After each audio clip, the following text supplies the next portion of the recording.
My name is Musa Adnan, that's Salahuddin Patel. This is ReRooted, and here's what we have coming up next. Dawah is the most important job in the world. I don't care if you're the Prime Minister, I don't care if you're doing humanitarian work, I don't care if you're a doctor. Because what we're talking about is not just this life, but ultimately your akhirah. When I learnt about Islam from the perspective of who Allah is, really the understanding from Surah Ikhlas, you know, that just immediately resonated with me. And you hear this a lot with reverts, the light bulb moment, yeah, it goes off in your mind. And for me, that was the life-changing sort of moment. That was like, this is the truth. Nothing else can compare to this. So bro, I've heard a rumor about you, okay? And we're going to get it clarified here. Right. In front of everyone. The cameras, brothers behind the cameras, people watching, okay? So I've heard that you're married, bro. Yeah? So bro, tell us about your wife, bro. Assalamu alaikum, bro. Wa alaikum salam. How's it going, bro? Alhamdulillah, good. Salahuddin, the official office man. Brothers and sisters, to introduce Salahuddin, one of the first things I want to mention is if you walked into the iERA office, he's the only one who's peddling standing up at his office desk. MashaAllah, tabarakallah. Salahuddin, bro, you're the head of global at iERA. We're going to go into, you know, what that means and stuff like that. But you started off, I remember when I was volunteering for iERA, you were volunteering at the same time. Yes. Packing materials, That's right. getting smashed. You know, I remember you'd always come in a suit that hasn't changed, mashallah. And now you're the head of global. That's a big deal. Like, so you're dealing with, I don't know how many outreach specialists. So we have over 54 outreach specialists. Allahu Akbar. Over 6 continents. Over 6 continents, over 32 countries. Smashed it. Allahu Akbar. So you're dealing with all of that, mashallah. So you're Alhamdulillah. basically the guy that everyone needs to blame if everything goes wrong. And if anything goes wrong, rather. But inshallah, nothing will go wrong. Inshallah. Bro, how did that happen? From packing dawah materials as a volunteer to being like in such a high position in an organization like iERA? Alhamdulillah, Bismillah. So everything, you know, first and foremost is all praise and thanks belongs to Allah subhanahu wa ta'ala. So my actual journey started in iERA before that. I actually knew of iERA through the New Muslim Retreat. Wow. So in 2010, they did the first New Muslim Retreat. And my sister had, you probably get into this a bit later, but my sister also embraced Islam. Amazing. So both of us were attendees in iERA's first ever New Muslim Retreat. So, you know, at that point in my life, I wasn't really practicing, even though I had taken my Shahada many years before. That was the first time I learned about the foundations, about the Dinas. It was just an amazing, like, experience for myself. I learned about iERA. I met Sheikh Abdul Rahim Green, and they were talking about this dawah and go rap, and I was like, what are they on about, right? Yeah. And I remember this brother Awais, he would come up and every night he would speak about GOR, and I was like, what's this guy on about? But then that experience was just life-changing, you know, for me and for my sister. Amazing, bro. And then we realized it's actually iERA is right next door to where I live, like really local. So then I started coming to the office and started sort of volunteering. And that's where sort of my journey began. You know, I met Sabur, and he wanted me to do a specific project. And the project was to go and look at the Christian Alpha course, which is their sort of dawah 12-week course. So we did some research on that. Then I started getting involved in distribution, packing materials with Johnny, with Murtada. And, you know, that was amazing. And then started getting involved, like, from the 2012 Olympics campaign in London. Allahu Akbar. So when you started off, you're this like ex-Hindu guy, you know, in the retreat, Did you imagine coming here volunteering? When you were volunteering, did you imagine ever that you'd be in a position like the one that you're in today? No, of course not. Of course not. You know, when I look back at those early years, I remember the brothers that were in the sort of leading departments, the giants that I look up to, you know, my teachers, and they were doing an amazing job. And at that point, you know, iERA was growing, but it was more sort of UK focused. There wasn't that much of a global sort of aspect. We started doing global campaigns, but even then, you know, there was no inkling. For me, I was just happy to be involved in dawah, calling people to Islam, to Allah, and for me, that has always been my passion. So to be in this position today is sort of unbelievable. Allahu Akbar. It's an example of Allah's qadr, you know. Yes. Allah subhanahu wa ta'ala, and I'm sure we've seen this in many of our lives. Allah has, you know, done things for us where we never imagined that we would be in that position, you know. And I think many of the viewers, many of the people at home, many of the people in iERA even, maybe if not everyone, was in a position like that once upon a time where they couldn't imagine that they would be where they are today. Yes. You know, and it's amazing, subhanAllah. So one thing I want to ask you, and it's a question I like asking a lot of reverts, is if you were to put like one thing that attracted you to Islam, what would that one thing be? Like if you were to put your finger on it. Yeah, if I were to choose the one thing, and I think a lot of reverts will probably point to the same thing, is that, you know, when you go on this journey to sort of connect with your creator, to connect with Allah, your journey to find out what is truth.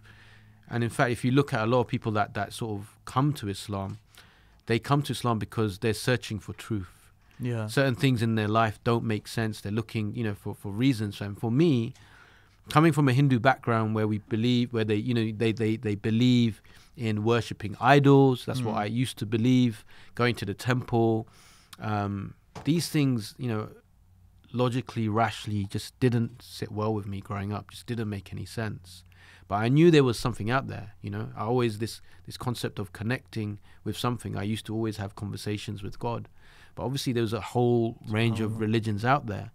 So when I learnt about Islam from the perspective of who Allah is, really the understanding from Surah Ikhlas, you know, say He is Allah, the one and only. So meaning there's one God, the eternal and absolute. I mean, there's no beginning and no end to Allah.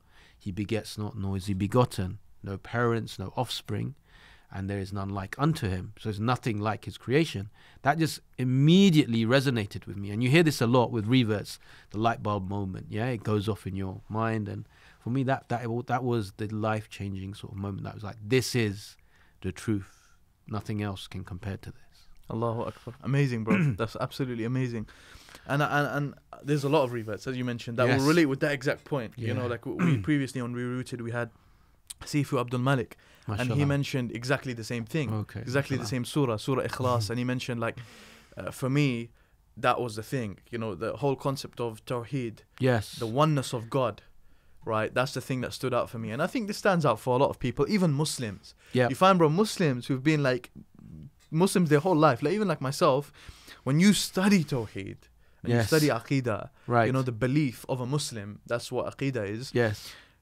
And you learn about Tawheed, it's kind of like a reawakening, right? You're like, okay, so that's why I can't, like, for example, it's within Tawheed. You don't rely on anyone other than Allah. Allah is the one that sustains everything. He knows everything. And He is one in all of these attributes that He has. Amazing, bro. MashaAllah, tabarakallah. So, bro, I've heard a rumor about you, okay? And we're going to get it clarified here in front of everyone. The cameras, brothers behind the cameras, people watching, okay? So I've heard that you're married, bro. Yeah. So, bro, tell us about your wife, bro. Okay, so just to clarify, whoever's told you that I'm married is giving you some incorrect information. I'm not married. Come on, bro. So inshallah, you know, I'm looking to get married. I am not married. Bro, I know you, bro, to correct you, you are married. Okay. I'm telling you you're married. Okay, fine. Now, what I've heard is that you're married to the dawah. Alhamdulillah. Okay. So basically, sorry, bro, Imran, you can blame Imran Hussein. You guys have seen his podcast. You can blame Imran for that one. But yeah, so one of the things that you are very passionate about, and you're very dedicated to, is the da'wah. Okay. Yes. Your people like yourself in the organization, brother Adil Nahdi, who's in your department. Yeah. My father, who's in your department. Alhamdulillah. Brother Isa Khan, who also goes on a lot of trips with you guys. You guys are always abroad. Yeah, you guys are always abroad, mashallah, tabarakallah. Like, I think Isa, as we speak, is abroad. Yeah, he's in the Philippines at the moment. He's in the Philippines. They're doing a new Muslim camp for like over 400 reverts. Amazing. So, like, my father was just abroad in Malawi, Namibia, Botswana, Malawi, yes. Yeah, so, you guys are always abroad. Alhamdulillah. And very soon, myself and yourself, inshallah, we're going to be traveling together. Yes. We're going to see how that's going to be. But to New Zealand, right? Yes. So how do you find this whole, if we of course it's metaphorical, but this like marriage, like to da'wah, where you're always traveling, You're always going away. You're always you're away from your family quite a bit. You know, how do you find that? Yes. So first and foremost, you know, for me, like you said, dawah is very important to me. I mean, for me, you know, coming from the background of being a Hindu and then being guided to Islam, first and foremost, that's the greatest blessing anyone can have. And understand that being from the other side. And obviously, you know, I'm sort of blessed because I have a sister who's also embraced Islam. So there's two of us, but I also have other family members that are not, you know, yet Muslim, and they're dear to me. So I understand, you know, when it comes to people out there, the most important thing, funny enough, today we're doing interviews to actually expand my team. I'm looking for people to hire. And one of the things that I was stressing in the interview is, look, dawah is the most important job in the world. I don't care if you're the Prime Minister. I don't care if you're doing humanitarian work. I don't care if you're a doctor. Because what we're talking about is not just this life, but ultimately your akhirah, right? And why dawah is so important, yes, we have to focus on the Muslim community. There's issues. But all of the people that are Muslim, essentially, if they have a sincere belief in La ilaha illallah, they're guaranteed paradise, ultimately. Yes. Yet the other people that are out there, our brothers and sisters in humanity, they don't. You know, they don't know about Islam. And who's going to tell them? Exactly. It's definitely not the media, because a lot of, you know, misconceptions about Islam, right? So it's our job. So coming from that background of not being a Muslim and understanding how it's the most important and valuable thing. So traveling, for me, the way I sort of justify it in terms of being away from the family, my brother and my parents, is this is something that is so vital and so necessary. That we got millions of people around the world. They don't know who Allah is. They don't know the purpose of life. They don't know what's going to happen to them when they die. SubhanAllah. You know, these are the most important things in life. So that's sort of what drives me. 100%. Allahu Akbar. And it's so true, bro. I mean, it's so important. If you describe it the way you just described it, and people actually thought about it like that, the importance really should shine. You know, it should really, a person should become, because you mentioned humanitarian aid work. A lot of people could say, hang on a second. Humanitarian aid work is very important. Of course. Majority of Muslim charities, without even looking at any statistics, I can say this off the top of my head, are humanitarian aid work charities, right? No doubt. However, that's only fixing the problems that are in this life. Yes. So let's say you even feed an orphan, which is good, and I'm sure many of us, alhamdulillah, we support orphans and we encourage that 100%. There's no doubt about it. But like, that's only fixing the orphan's life up until they are 20, 15, feeding them, etc. But giving someone da'wah where they're lost, you know, as Allah says in the Quran, وَوَجَدَكَ ضَالًّا فَهَدَى, that you were lost. Yes. Right? And Allah guided you. SubhanAllah. That guidance, there's nothing like that guidance. As Allah mentions in the Quran as well, مِنَ الظُّلُمَاتِ إِلَى النُّورِ, right? From darknesses to light. Yes. You know, and taking people to that light is not only taking them to that light in the akhirah, but it's also in this dunya. Yeah, absolutely. Right? It changes your dunya. I mean, before we go into anything else, I think it's only right that we speak to you about it. You mentioned previously, and I wasn't planning to speak to you about this, but I think we should. Just now when you were speaking, you mentioned about how, you know, I've been on the other fence. That's how you mentioned it. I've been on the other side, right? And that's pushing you to go out there and give da'wah. Yes. What is on the other side? You know, how was your life before? And I want practical examples, not just, I used to feel down. Like, how was your actual life? How would you describe yourself before? Yeah, so, you know, I grew up in a typical sort of, I would say, an Asian family that grows up in the UK in London. Close-knit community, Hindu community. Yeah. You know, we do a lot of socializing together. We know our cousins and our aunties and uncles, a lot of social activities. And obviously visiting the temple and doing all of sort of the religious obligations. So from that perspective, you're living in a community where everything seems to be okay, seems to be good. You know, you have good sort of relations. But as with anything, you know, if you are not connected to Allah, you're connected to something else. And that connecting to something else, you may delude yourself in terms of you may fool yourself that it may bring you some sort of happiness. But ultimately, I can tell you right now, being on the other side, whatever other religion or path of spirituality, or let's say someone is looking for a void to fill, that can never compare to being connected to Allah. It may bring short-term sort of, short-term sort of gain. But ultimately, I'm telling you, these guys, they are thinking that something is not right. Something just doesn't fit right. And what tends to happen, it manifests itself physically in the world. So it may be, relationships. It may be the way they view the world. It may be the way their psychology is. But 100%, it definitely impacts you. And that's what happened to me. When I was sort of moving away from sort of Hinduism, just because I knew it just didn't make sense. It just logically and rationally, these sort of ideological sort of ideas, theological ideas just didn't make sense.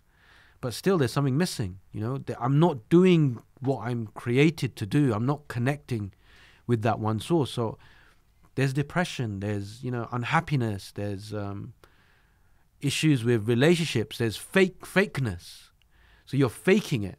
You're faking your friendships. You're faking your relationships with people that you know. So on the exterior, you may be happy, but inside, you're dying. Literally, you're dying. And even like, when you have this with Muslims as well, when they're going through a period of when they're not practicing and a period of when they started practicing, there's a world of a difference because they're connected to Allah. And then things start, whatever issues they may be facing, at least they have peace of mind, and they have peace within their heart and things. So that's what I would say is the sort of the main, that's what's on the other side, really. And I mean, from what you described, that peace of heart, it must and it has to change your whole sense of being. Yes, yes. I mean, if you go from like being someone who's dying on the inside to being someone who's alive and you know your purpose and you know what you need to do, right? That's going to change your whole sense of being. The way you walk, the way you talk, the way you speak to people, right? You're going to speak with confidence. You're going to, you're not going to feel like insecure or, anything like that. So it's amazing, honestly, hearing about that, subhanAllah. One of the things that we done as iERA, one of our first episodes of ReRooted was the episode with Dr. Uthman Latif. Oh, wow. Okay, mashallah. And he, as you know him as well. He is an academic, mashallah, very, very learned academic. He's a fellow, and I know you say like fellow, like as in he's a nice fella and whatnot, all right? Some people may be wondering he's a fella, all right? What does that mean?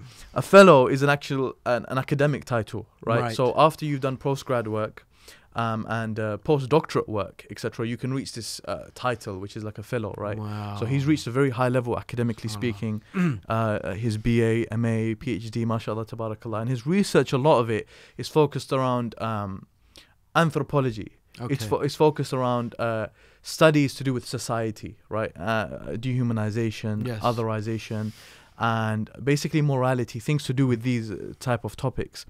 So one of the things that we've done, alhamdulillah, I'm sure many people, they heard about the New Zealand attacks that happened, unfortunately, last year, right? And we're coming up to the anniversary of them. And it was a very, very tragic event. Many Muslims killed, in cold blood by an extremist, and it was a very, very sad moment for Muslims all around the world. And as iERA, we didn't want to forget about this, right? We didn't want to just like let something like that go. We wanted to kind of research into why attacks like this are happening on Muslims globally. In London we've had attacks like this. We're having attacks like that all over the world. I mean, I wouldn't be surprised if they're happening just recently, to speak of a more modern kind of translation of these attacks, a rendering of these attacks. What's happening in India, unfortunately. In Delhi. I mean, people are being butchered just because they're Muslims, right? So we have to understand, how can a human being look at a non-Muslim, look at another human being and see them as so little that you can kill them and just walk away and it's as if nothing happened, So Dr. Uthman Latif, he worked on this project that we commissioned. It's a book. And it's a book regarding otherization. Can you tell us a little bit about this book? Yes, so alhamdulillah, we commissioned him, or the management commissioned him to do a book based upon a paper that he had written. Okay. And this is something that he's been researching for a while. And it's all about otherization. And otherization is basically excluding a person from a group, basically. And what it leads to dehumanization. And we see many examples of this throughout history, right? The common examples are obviously what happened in Nazi Germany, what happened in Bosnia. Yes. So these are examples where humans identify another group of humans as subhuman. And language is used, propaganda is used in order to sort of change the psyche of the individual. So, you know, they're seen as something that can be attacked, really. And that's what you see. It manifests itself into sort of dehumanizing behavior, which is really sad. And of course, you know, it's very prevalent in today's day and age where there's a lot of right-wing movements that are gaining ground and a lot of Muslims are being attacked. But we really need to understand what is the history behind otherization? What is the psychology behind it? What are the elements that are involved? How can we tackle these things? So that's why we commissioned the book. Yeah. I mean, there's a lot of things that come into this with from my own research. Yes. Like I've looked into like colonial histories. Okay. And one of the things that I found very, very saddening is when U.S. settlers acquired California from Mexico, from the state of Mexico. There were a people living there called the Yuki people. Right. And estimates say that there was around 5,000 to 20,000 of the Yuki people living in California. And by the time in 1864, the U.S. settlers had basically dealt with the Yuki people, for lack of better words. Right. They had reduced them to 85 men and around 215 women. Right, they had ethnically cleansed these people, literally like murdered them. Where you have rangers, there's a man called Walter Jabo, who was an Indian ranger, who the governor of California actually of that time, he actually commissioned him to kill Yuki people, and he was a known killer of Yuki people, right? So they were going around literally butchering, murdering, and some of them even themselves wrote about how they killed children. Right, they kill children themselves, and they speak about it. Right. So they had dehumanized the Yuki people to the extent where they don't even see them as human, and as they see them as subhuman. Right. Where killing them is okay, killing their children and taking them, and some of them even took them as like pets. It's fine. It's justified, right? In our logic, it's okay. And they would use different justifications for these things. Race was one of the key factors where they felt like they're genuinely better than these people. Yeah. Right. Yeah. Sometimes in colonial violence, like we see in India, they would use this violence on the frontiers with Muslim tribes, specifically speaking. They would call them fanatics, and they would kill them and attack them. And this was all kind of part of this discipline. We're the civilizing race. We're going to discipline you. Right. And I actually wanted to read, I was earlier reading the book, that we have commissioned by Dr. Uthman Latif. And there's a reason, by the way, for everyone watching that we're talking about this. We discussed that we're going to discuss this on the show. And I want to read just like a very, very short, extract from the book, right? Okay. And I want everyone to listen to this because it's something that really touched me when I read it. And it's under the subtitle, The Othering of Abir. On March the 12th, 2006, 5 U.S. Army soldiers of the 502nd Infantry Regiment, Sergeant Paul E. Cortez, SPC James P. Barker, PFC Jesse V. Spielman, PFC Brian L. Howard, and PFC Stephen D. Green left their checkpoint for the Janabi farmhouse to the southwest of the village of Yusufia, in the town of Mahmoudiya, Iraq. As Howard acted as a lookout, the other 4 entered the family home. This was subsequent to a plan devised by the assailants of raping a Haji girl. So these 5 U.S. soldiers basically planned to rape a Haji girl, as they described her, right? Afternoon that day, the soldiers entered the home where Barker, Cortez, and Green took turns to rape Abir. The remaining members of the family were shot dead. The men then shot dead Abir, of course after raping her, set her body on fire, and left the house. Green, also an ex-drone operator, stated that he raped the 14-year-old Abir and killed her alongside her family because he didn't view Iraqis as human. Right? So this is something that you see even in contemporary cases. This is a case from 2006, which is very recent, of otherizing. These people, these Iraqis, were otherized, and as a result they were dehumanized, and as a result they could walk into a home, kill them all, rape their 14-year-old daughter, and they come from a society in the West where that would maybe be seen as pedophilia, right? But they didn't care. They didn't see it like that. All because, in quotation marks, he didn't view Iraqis as a human. So, I mean, understanding things like this allows us to understand why the Christchurch attacks happened. Yeah. You know? And this is the reason why we're going to be going there. So if you could tell us, Salahuddin, bro, as global, our trip to New Zealand, what's that all about, inshallah? So, alhamdulillah, you know, last year, unfortunately, as the Christchurch massacre unfolded, where, you know, there was 49 people who were shot dead, that we sent out a team there and we did some work on the ground. And as a result of that, what we found was that the New Zealand community, they all came together and they all wanted to support the Muslims across New Zealand. Amazing. And show their support. And in fact, you saw the famous image or the video of that Prime Minister coming out wearing the hijab in support of the Muslims. Amazing. So what we've decided to do this year is to go back to mark the commemorative event by doing a 2-week tour across New Zealand, talking about the event, talking about the importance of Dawah, and really the essence and the core of the whole tour is unity, bringing unity and communities together. And one of the things that sort of prevents unity is this idea of otherization. Yes. So that's the whole point of bringing this book on tour, so people can learn, like, what is otherization. You know, we talk about racism, we talk about other sort of problems, but they are just symptomatic of this general problem of otherization. So it's important to understand what it is, why does it exist, give examples from, like you mentioned, in the past, and then essentially how can we sort of tackle these things. 100%.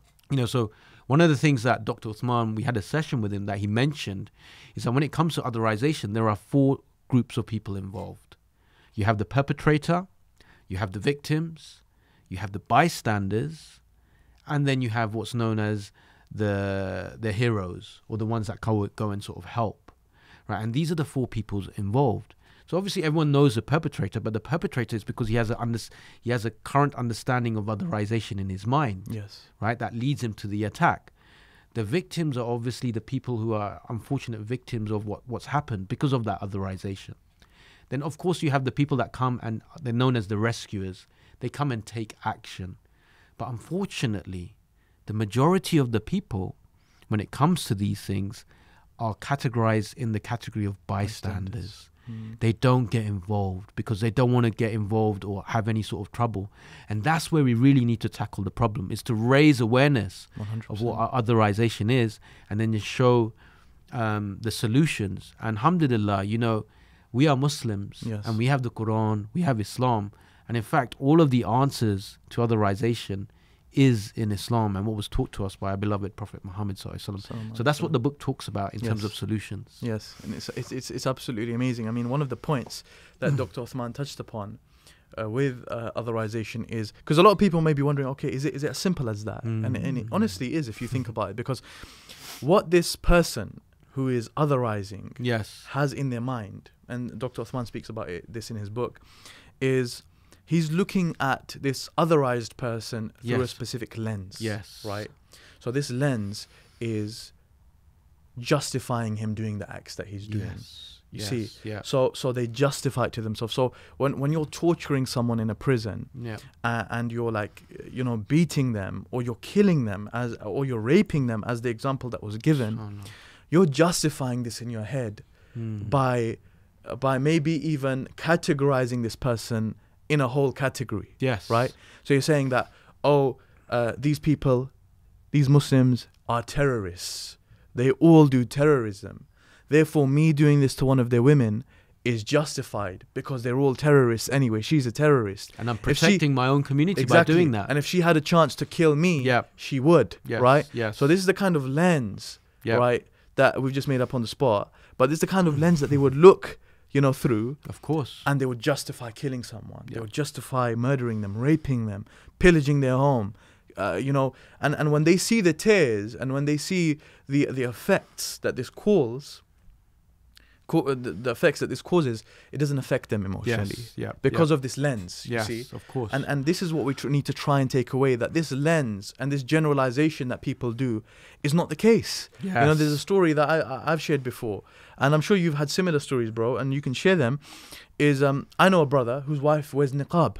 Right. Now, niqabis within the Muslim community are otherized. Yes. Right? They're seen as these people, they don't have emotions, they just wear like letterboxes, as they've just been described by some people, right? I mean, he said that my wife, she sat in our home, obviously not covered, as she would be covered when she goes outside, with this post lady. And she's speaking with this post lady, etc. Then they both got up to go outside, and my wife threw on the niqab. Right. When my wife done that, the post lady was shocked. She was surprised. She was like, oh, I didn't know you're one of them. She was like, yeah, this is how we dress. This is how we are. And she said, you've changed my whole perception about people that dress like this. In not so many words, you've showed me a human side to people that dress like this. And you know what's interesting about that, because Dr. Uthman speaks about this in his book. He said one of the solutions to otherizing is like what you said, you generalize people. The way to counter that is to treat people as individuals. Yes. And as unique, 100%. Regardless of their background. That's what Islam does. Yeah, and that's what Islam teaches, right? In fact, at the time of the Prophet ﷺ, you had all of those tribes, and they're very tribal in nature, but Islam came to free them, to show that we are one community, but also to treat people as individuals. And when you do that, you respect them, you have forbearance for them, you have empathy for that person, 100%. You have care, and then, you know, all of those ideas of otherization sort of slowly melt away. 100%. So, brothers and sisters, I mean, Salahuddin, bro, Jazakallah khairan for coming on the show. No problem. This has just been basically an introduction to what we're going to be doing in New Zealand, inshallah. A little bit about Salahuddin as well. We're definitely going to get you on more shows, inshallah. We need to talk about more of the global stuff, more in detail, inshallah. Recently, we had my father, Ustad Adnan Rashid, on the show. He spoke about some of the work in Africa that you guys are doing, that your department is doing, mashallah, tabarakallah. So, definitely, we look forward to having you on the show again. So, Jazakallah khairan, bro. Jazakallah khairan for having me. And everyone needs to keep up to date with what's going on with us, inshallah, when we're in New Zealand. We're going to be posting on our Instagram at iERA.org. You can follow us there, inshallah, and be keeping all of you up to date. Okay, and one more thing, brothers and sisters. We have a new spoken word poetry video coming out by the one and only Muslim Bilal, mashallah, tabarakallah. So as many of you know, he's got a movie coming out called Faith, where he's speaking about his story, speaking about how he came to Islam. This spoken word poetry video is going to be called Signs, okay? And I'm not going to say too much about it. Just watch it when it comes out. I think it will really, really trigger you to start thinking and pondering on your essence of creation, inshallah, even if you're a Muslim. So watch out for that. And we'll leave you at that, inshallah. Make sure you listen to the ReRooted podcast on major podcast platforms, Google Podcasts, Apple Podcasts, and we'll see you on the next one. Assalamu alaikum. Peace. Have you ever been to the mountains? Go to the mountains, stand upon them, ponder on them. Look at the clouds that hover over them. Look at the sky, try and understand the life of the birds that fly. Look at the sea, watch the fish swim, the sharks fin and the jumping dolphin. Listen to the roaring, sounds of the jungle, elephants and lions. Anyone with intelligence can see the signs. Animals and mankind, heavens and earth. How could two people come together and bring about a child's birth? Mad, now what's that life worth? They just play, study and work. But that play ain't even satisfying. We're all depressed and unsatisfied. And this work ain't even sufficient. Nobody's content with their current position. Continuously searching for more and more and more. But we don't know what we're searching for.